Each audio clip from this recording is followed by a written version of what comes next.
পুরো মধ্যপ্রাচ্য জুড়ে চলছে তৃতীয় বিশ্বযুদ্ধের উত্তেজনা। আমাদের হাতে এসেছে গুরুত্বপূর্ণ আপডেট আন্তর্জাতিক সংবাদ। শুরুতেই থাকছে সিরিয়ার প্রেসিডেন্ট আল শারাকে হত্যার আহ্বান ইসরায়েলি মন্ত্রীর। এবারে জানিয়ে দিব বেন গুরিয়ন সহ ইসরায়েলের ৩ লক্ষ্যবস্তুতে হামলা চালালো ইয়েমেন। এদিকে সংখ্যাগরিষ্ঠতা হারালো সরকার, বিপদে নেতানিয়াহু। আরও জানাবো গোপালগঞ্জে শুক্রবার পর্যন্ত কারফিউ বহাল। সব শেষে জানিয়ে দিব ইউক্রেন রাশিয়ার পাল্টাপাল্টি ড্রোন হামলা, দুই পক্ষেই হতাহত। এতক্ষণ শুনছিলেন আপডেট সংবাদের শিরোনাম, এবারে বিস্তারিত। তবে তার আগে অনুরোধ রইল ভিডিওটিতে একটি লাইক এবং কমেন্ট করে জানিয়ে দিন ভিডিও সম্পর্কে আপনার মূল্যবান মতামত। আরও জানিয়ে দিন ভিডিওটি কোথা থেকে দেখছেন বা কোন জেলা থেকে দেখছেন। সিরিয়ার প্রেসিডেন্ট আল শারাকে হত্যার আহ্বান ইসরায়েলি মন্ত্রীর। ইসরায়েলের কট্টর ডানপন্থী জাতীয় নিরাপত্তা বিষয়ক মন্ত্রী ইতামার বেন গভির সিরিয়ার অন্তর্বর্তীকালীন প্রেসিডেন্ট আহমেদ আল শারাকে হত্যা করার আহ্বান জানিয়েছেন।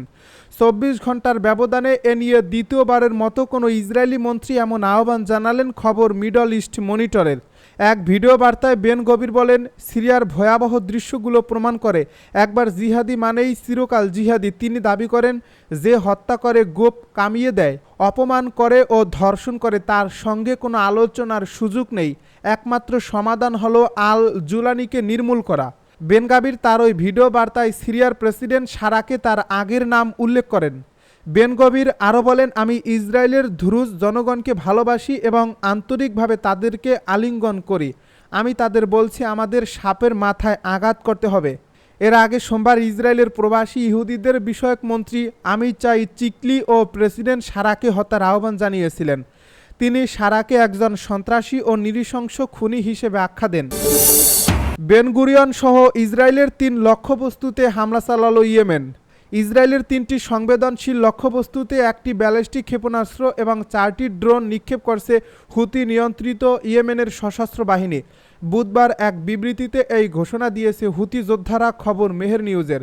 লক্ষ্যবস্তুগুলো হলো ইসরায়েলের সবচেয়ে গুরুত্বপূর্ণ বিমানবন্দর বেন গুরিয়ন, নেঘেব মরুভূমিতে একটি ইসরায়েলি সামরিক স্থাপনা এবং অধিকৃত ইলাত, ইসরায়েলি সরকারের একমাত্র লোহিত সাগর বন্দর। হুতির মুখপাত্র ব্রিগেডিয়ার জেনারেল ইয়াহিয়া সারি বলেন, প্রথম অভিযানে বিমানবন্দরে জুলফিকার ধরনের একটি ব্যালিস্টিক ক্ষেপণাস্ত্র নিক্ষেপ করা হয়। তিনি বলেন, এই হামলার ফলে সুনির্দিষ্টভাবে আঘাত হানা হয়, যার ফলে ইসরায়েল সরকারের লাখ লাখ অবৈধ বসতি স্থাপনকারী আশ্রয় নিতে বাধ্য হয়। পরবর্তী অভিযানে বিমানবন্দর, সামরিক স্থাপনা এবং সমুদ্র বন্দরে 4টি সশস্ত্র ড্রোন ব্যবহার করে হামলা চালানো হয়। তিনি আরও বলেন, গাজায় আমাদের ভাইদের বিরুদ্ধে সংঘটিত গণহত্যার প্রতিবাদে ইয়েমেন তার সামরিক অভিযান সম্প্রসারণ করতে দ্বিধা করবে না। ইয়েমেনি সশস্ত্র বাহিনীর সংহতি অভিযানের অংশ হিসেবে যোদ্ধাদের আরোপিত নৌ অবরোধের ফলে ক্রমবর্ধমান ঋণ সংকটের কারণে সরকার ইলাত বন্দরটি বন্ধ করে দেওয়ার ঘোষণা দেওয়ার পর এই হামলার খবর এলো। সংখ্যাগরিষ্ঠতা হারালো সরকার, বিপদে নেতানিয়াহু।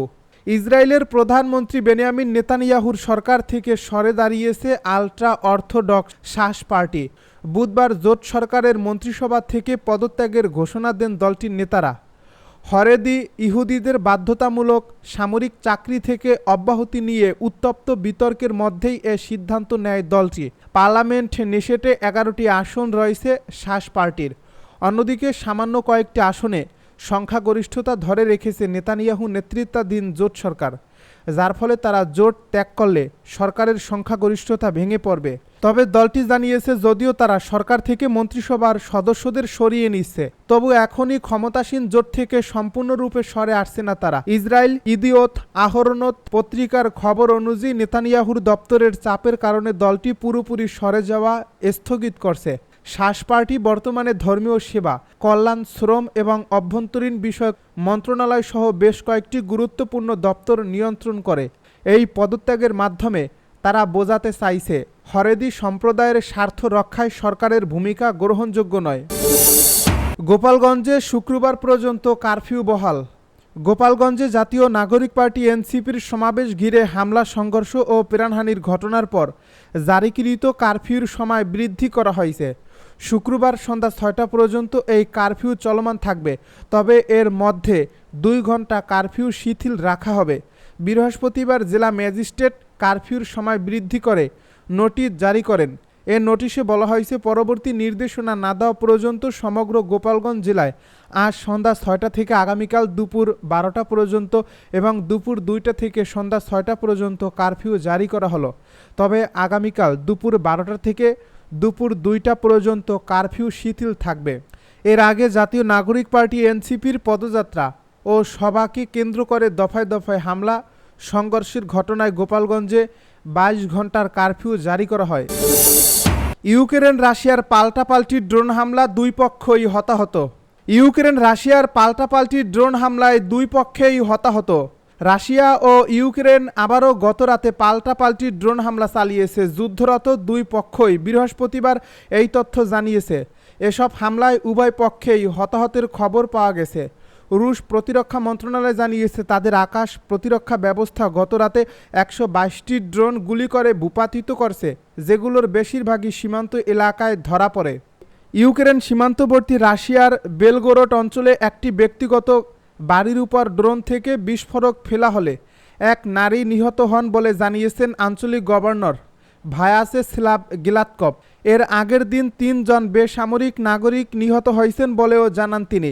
এর পাশাপাশি ইউক্রেন সীমান্তবর্তী ভোরোনেস অঞ্চলে ড্রোনের ধ্বংসাবশেষ একটি ভবনের উপর পড়লে ৩ কিশোর আহত হয় বলে টেলিগ্রামে জানিয়েছে সেখানকার গভর্নর আলেকজান্ডার ওশেপ। অন্যদিকে ইউক্রেনের মধ্যাঞ্চলীয় শহর দিনিপ্রোতে রাশিয়ার হামলায় একজন নিহত হয়েছে বলে জানিয়েছেন গভর্নর সের্গেই লিশাক। এর পাশাপাশি ইউক্রেনের বিমান বাহিনী জানিয়েছে, রাশিয়া মোট ৬৪টি ড্রোন ছুড়ছে, যেগুলোর বেশিরভাগই দিনিপ্রোপেট্রোভস্ক অঞ্চলের দিকে নিক্ষেপ করা হয়, যেখানে দিনিপ্রো শহর অবস্থিত। এর মধ্যে ৪১টি ড্রোন তারা ভূপাতিত বা নিষ্ক্রিয় করতে পেরেছে। এই হামলার মাত্রা সাম্প্রতিক রাতগুলোতে চালানো হামলার মাত্রার তুলনায় কম, যেখানে প্রতিদিন শত শত আত্মঘাতী ড্রোন ইউক্রেনের দিকে ছোড়া হচ্ছিল। ইউক্রেন জানিয়েছে, আগের দিন যুদ্ধক্ষেত্রের শহর দোব্রোপিয়ার রুশ বিমান হামলায় ৩ জন নিহত ও অন্তত ৭-৮ জন আহত হয়েছে। ২০২২ সালের ফেব্রুয়ারিতে ইউক্রেনে পূর্ণমাত্রায় আগ্রাসন শুরুর পর থেকে রাশিয়া প্রায় প্রতি রাতে ড্রোন ও ক্ষেপণাস্ত্র হামলা চালিয়ে যাচ্ছে, যার জবাবে কিয়েভ ক্রমে দীর্ঘপাল্লার পাল্টা হামলা চালাচ্ছে রাশিয়ার ভেতরে ও সীমান্তবর্তী এলাকাগুলোতে। ইরানের এক হামলায় ৩০ ইসরায়েলি পাইলট নিহত।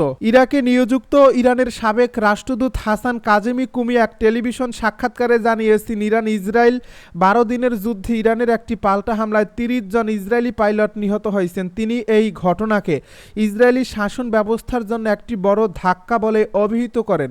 বুধবার এক প্রতিবেদনে এই খবর জানিয়েছে ইরানের আধা সামরিক বার্তা সংস্থা মেহের। তিনি বলেন, এটি দখলদার ইসরায়েলি শাসনের জন্য কোনো ছোট ঘটনা নয়।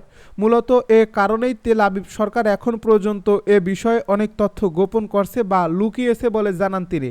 তার দাবি, ওই যুদ্ধে শত্রুপক্ষের মূল উদ্দেশ্য ছিল ইরানের সরকার পরিবর্তন করা এবং যুক্তরাষ্ট্রের প্রভাব ফিরিয়ে আনা, কিন্তু তারা তাদের কোনো লক্ষ্যই সফল হয়নি। হাসান কাজেমি কুমি আরও বলেন, ইসলামী বিপ্লবের নেতার নেতৃত্বে ইরানের সশস্ত্র বাহিনী ইসরায়েলের বিরুদ্ধে একটি বড় আঘাত হানে এবং শত্রুর অঞ্চল ভিত্তিক বড় পরিকল্পনা ভণ্ডুল করে দেয়।